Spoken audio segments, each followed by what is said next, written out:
श्री स्वामी समर्थ. जय जय स्वामी समर्थ. माझ्या स्वामी कृपा चॅनलमध्ये सर्वांना नमस्कार. स्वामी महाराजांच्या कृपेने तुमच्या सर्व चांगल्या इच्छा पूर्ण होत ही स्वामी महाराजांच्या चरणी प्रार्थना करते आणि आजच्या या नवीन व्हिडिओला सुरुवात करते. जय हरी विठ्ठल. आषाढी एकादशी, त्याचबरोबर चातुर्मास महात्म्य, चातुर्मासाचा कालावधी या व्हिडिओत मी तुम्हाला सांगणार आहे. ओम नमो भगवते वासुदेवाय. देवशनी एकादशी व चातुर्मास बुधवार दिनांक 17 जुलै 2024 ते बुधवार दिनांक 13 नोव्हेंबर 2024 हा चातुर्मासाचा कालावधी असणार आहे.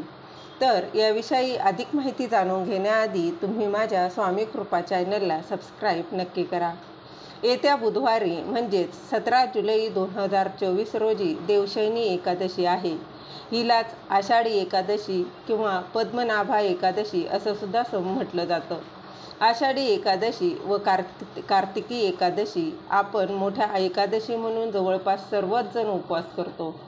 पंढरपूरची वारी किंवा यात्रा याच दिवशी असते. आषाढ शुद्ध एकादशी अथवा आषाढ पौर्णिमापासून कार्तिकी एकादशी किंवा कार्तिकी पौर्णिमेपर्यंत होणाऱ्या 4 मासाचा काळास चातुर्मास असं म्हटलं जातं. दक्षिणायन ही देवांची रात्र असून उत्तरायण हा त्यांचा दिवस असतो. कर्क संक्रांतीस उत्तरायण पूर्ण होते आणि दक्षिणायन प्रारंभ होतो, म्हणजे देवांची रात्र चालू होते. कर्क संक्रांत आषाढ मासात येते, म्हणूनच आषाढ शुद्ध एकादशी देवशयनी एकादशी असं म्हटलं जातं. कारण त्या दिवशी श्रीहरी विष्णू भगवान हे योगनिद्रेत जातात अशी देखील मान्यता आहे. कार्तिकी एकादशी श्रीहरी विष्णू भगवान हे योगनिद्रेतून उठतात, म्हणून तिला प्रबोधिनी किंवा बोधिनी असं देखील एकादशी म्हटलं जातं. त्याचबरोबर दक्षिणायन हे 6 मासांचे असल्यामुळे देवांची रात्र ही तेवढीच असायला हवी, पण प्रबोधिनी एकादशीपर्यंत 4 मास पुरे होतात. याचा अर्थ असा की 1/3 रात्र ही शिल्लक आहे. तोच देव जागे होतात आणि आपले व्यवहार सुरू करतात. नवसृष्टी निर्मिती हे ब्रह्मदेवाचे कार्य चालू असताना पालनकर्ता श्रीहरी विष्णू हे निष्क्रिय असतो, म्हणून चातुर्मासास विष्णुशयन म्हटले जाते. ह्या काळात सृष्टीचे संचालक म्हणजे सृष्टीचा कार्यभाग हा महादेव करत असतात. त्याचप्रमाणे एकादशी प्रारंभ मंगळवार 16/7/2024 रात्री 8:35 सुरू होणार आहे, तर एकादशी समाप्ती ही बुधवार 17 जुलै 2024 रात्री 9:24 संपणार आहे. त्याचबरोबर पारण्याची वेळ ही गुरुवार दिनांक 18 जुलै 2024 सकाळी 5:56 पासून ते 8:25 असणार आहे. श्रीहरी विष्णूंच्या या निद्रा काळात असुर प्रबळ होतात आणि मानवाला त्रास देऊ लागतात. असुरांपासून स्वतःचे संरक्षण करण्यासाठी प्रत्येकाने काहीतरी व्रत अवश्य करावं. आपण सर्व ह्या देवशयनी एकादशीपासून ते प्रबोधिनी एकादशीपर्यंत जास्तीत जास्त श्रीहरी विष्णू सहस्रनाम स्तोत्र पठण करण्याचं आपण नक्कीच प्रयत्न केला पाहिजे. या 4च्या पटीनं रोज जेवढी आवर्तने शक्य होतील तेवढी कार्तिकी एकादशीपर्यंत या चातुर्मासात नक्की श्री विष्णू सहस्रनाम स्तोत्राचा पाठ करावा. आषाढी एकादशी म्हणजे देवशयनी एकादशीची कथा जाणून घेऊया. युधिष्ठिराने विचारले, केशवा, आषाढ शुक्ल पक्षातील एकादशीचे नाव काय आहे? त्या दिवशी कोणत्या देवाची पूजा करावी व त्या व्रताचा विधी कसा आहे ते मला सांगा.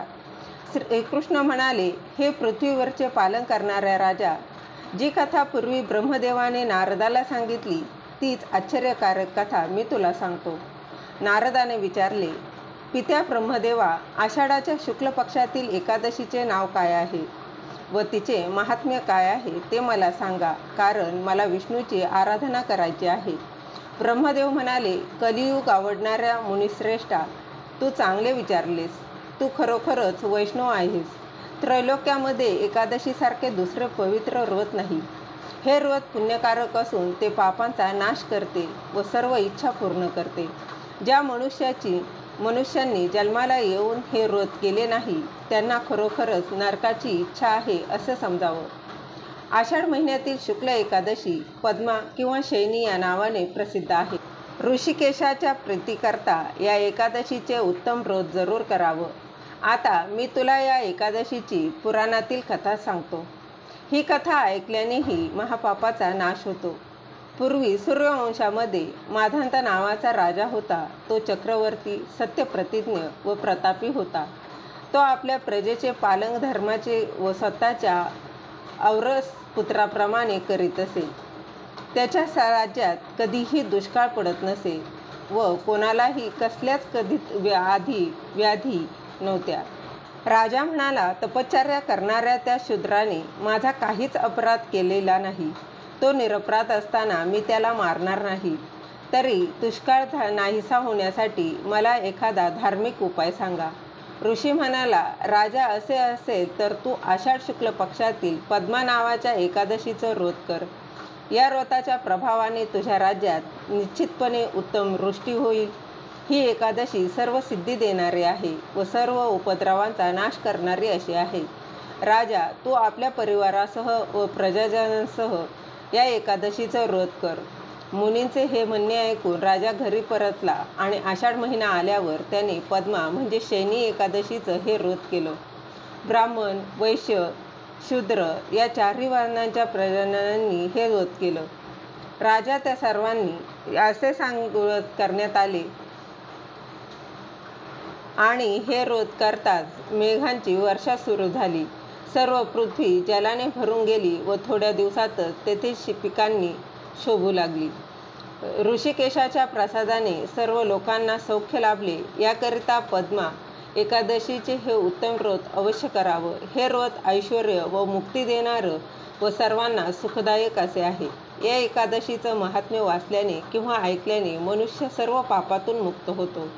याप्रमाणे ब्रह्मांडा पुराणातील पद्मा एकादशीचे महात्म्य पूर्ण झाले. श्री कृष्णार्पणमस्तु. ओम नमो भगवते वासुदेवाय नमः. झालेली सेवा महाराजांच्या चरणी रुजू करते. दिलेली माहिती तुम्हाला आवडली असेल तर लाईक करा, शेअर करा, सबस्क्राईब करायला विसरू नका. श्री स्वामी समर्थ. जय जय स्वामी समर्थ.